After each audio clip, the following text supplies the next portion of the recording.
देशवासियों की मैं अपनी ओर से इस स्वतंत्रता दिवस की शुभकामनाएं देता हूँ और उन तमाम बच्चों की उज्जवल भविष्य की कामना करता हूँ। तब मैं उन तमाम देशभक्तों के चरणों में अपने पंक्ति समर्पित करता हूँ। कहीं पर मान पहुंचेगा, कहीं सम्मान पहुंचेगा, जहां पर हम नहीं पहुंचे हमारा नाम पहुंचेगा। कहीं पर मान लिख देना, कहीं सम्मान लिख देना, तिरंगा हाथ में लेकर विजय स्नान लिख देना। प्रकट है आरज़ू जी मेरी इस देश की खातिर, लहू के आखिरी कतरे से हिंदुस्तान लिख देना, लहू के आखिरी कतरे से हिंदुस्तान लिख देना।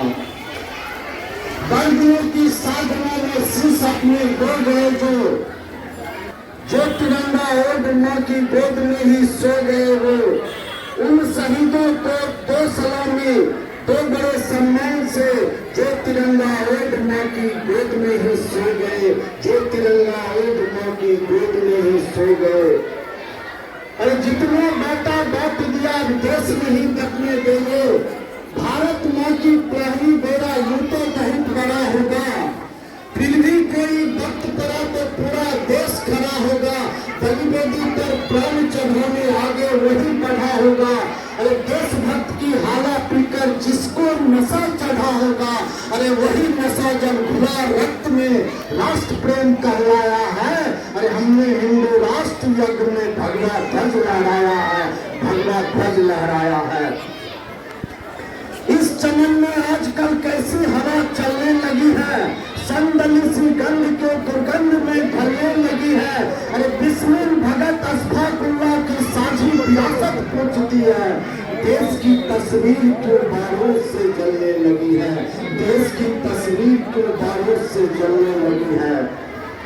जो व्यक्ति सत्य धर्म राष्ट्र की रक्षा के लिए अपनी प्राणों की परवाह नहीं करता, उसका कभी अंत नहीं होता है। उसका शरीर भले ही पंच तत्व जाए, लेकिन उसकी साहस और शौर्य इतिहास बन जाता है, उसके विचार क्रांति बन जाता है। मेरे वतन के लोगों, जरा आँख में भर लो पानी, जो शहीद हुए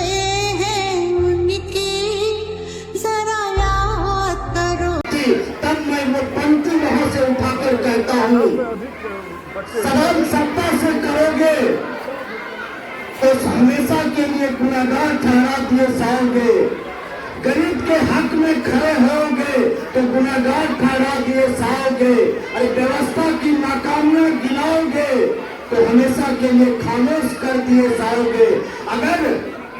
अगर सच कहना ही गुनाह बन जाए सत्ताधीशों की नजर में, तो लोकतंत्र मात्र एक शब्द रह जाता है, लोकतंत्र मात्र एक शब्द रह जाता है। क्योंकि उन तमाम देशभक्तों ने इस देश को जब आजादी कराई थी, तब हमने एक डेमोक्रेसी देश जिसको लोकतंत्र कहते हैं, जिसमें 140 करोड़ देशवासियों के लिए चुनी हुई सरकारें बनती है।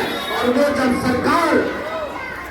सरकार अपने ही बच्चों को टक्कर दिया जाता है, तब उन 140 करोड़ देशवासियों के लिए कोई तो होगा जो उन सत्ताधीश में बैठे हुए लोगों को चुनौती देता है। तब 27 दिन का वह अनशन देश के प्रधानमंत्री सब मैंने उस समय वो पंक्ति लिखी थी, अरे सड़कें बोल दे मेरा चलना मुझे आता है, हर आग से वाकिफ हूँ, जलना मुझे आता है। ये जीवन का पुतला जल जाए भी तो क्या, ये जीवन का पुतला जल जाए भी तो क्या, मरने के लिए ऐसा कोई दौर न आएगा, जो बीत गया है वो अब दौर न आएगा। इस दिल में सिवा